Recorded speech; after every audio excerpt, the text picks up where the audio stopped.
Fala, gigantes! Bem-vindo a mais um vídeo.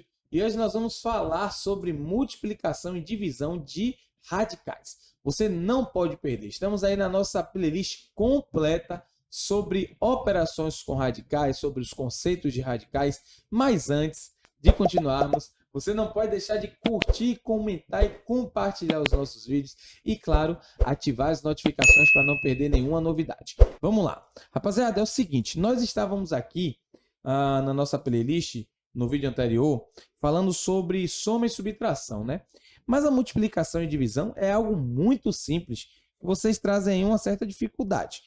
Mas, ó, o que é que eu preciso entender, GG, para de fato gravar ou então aprender como é que eu faço multiplicação e divisão com radicais? Ó, preciso lembrar vocês o seguinte, para multiplicar ou dividir radicais, eu preciso que os radicais tenham, ó, o mesmo índice.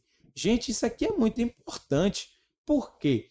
Porque radicais com o mesmo índice podem ser multiplicados ou divididos entre si. Eles não podem ser multiplicados ou divididos quando tem índice diferente. Professor, me dê um exemplo de um índice diferente. Ó, muita atenção. Imagine você, como é que eu vou multiplicar uma raiz cúbica por uma raiz quadrada? Não tem como. Os índices dessas raízes são diferentes. E mais, eu preciso trazer uma observação. São índices diferentes irredutíveis. Como assim, GG? Índices irredutíveis? Eu vou dar um exemplo aqui antes da gente ir de fato para o conteúdo.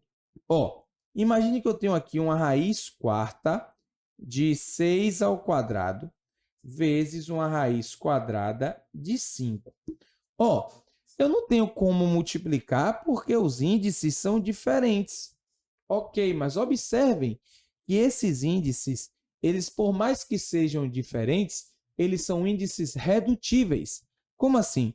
Eu vou utilizar o mesmo conceito que eu utilizei lá nas frações, inclusive está na nossa aula sobre propriedades, que é o quê?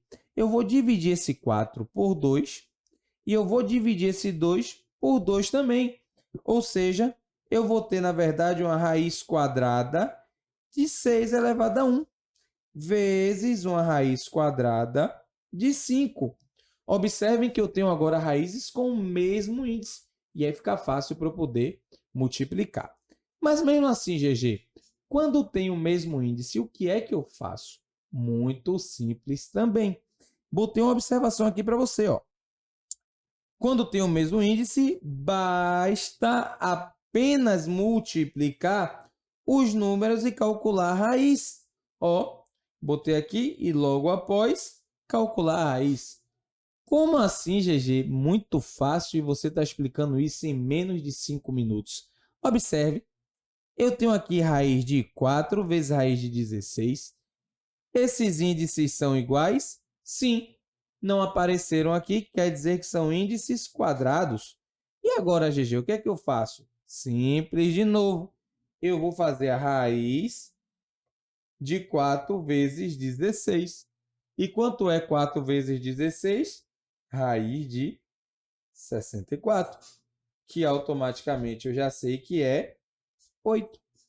Pô, GG, mas aqui eu podia fazer 2 vezes 4, porque são raízes exatas. Perfeito, dá no mesmo também, ok? Só que esse mecanismo aqui, ele serve para todos os casos, e esse aqui serve apenas para casos com raízes exatas, beleza? Vamos lá, e essa aqui? Raiz cúbica de 5 e raiz cúbica de 25. Como é que eu faço? Observe, índices iguais, eu vou apenas multiplicar as raízes. Isso vai dar uma raiz cúbica de 5 vezes 25, que vai dar, na verdade, uma raiz cúbica de 125. E agora, GG, eu simplesmente calculo a raiz, que é 5. Perfeito? Como é que nós podemos calcular essa raiz? Através do próprio processo de fatoração, tá bom? Então, se você ainda não aprendeu, volta algumas aulas aí para que você possa praticar esse processo, beleza? E aqui, raiz de 24 sobre 6. Novamente, pessoal, mesma pergunta. Tem o mesmo índice?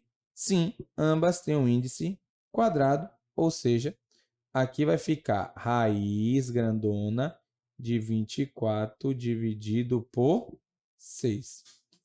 Quanto é 24 dividido por 6? Você sabe que 24 dividido por 6 vai dar 4. Então, vai dar raiz quadrada de 4. Isso é igual a 2. Pessoal, é interessante porque, observe aqui comigo. Professor, mas por que eu vou usar isso? Isso é óbvio. Mas, ó, você chega lá na hora de sua prova, aí tem raiz de 24 sobre raiz de 6.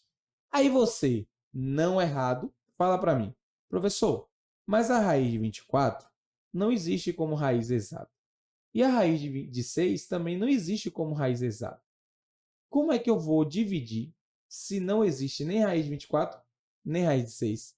É aí que você aplica essa propriedade, chega a esse resultado e diz que a raiz dessa divisão, o resultado dessa raiz dessa divisão será igual a 2. Ok?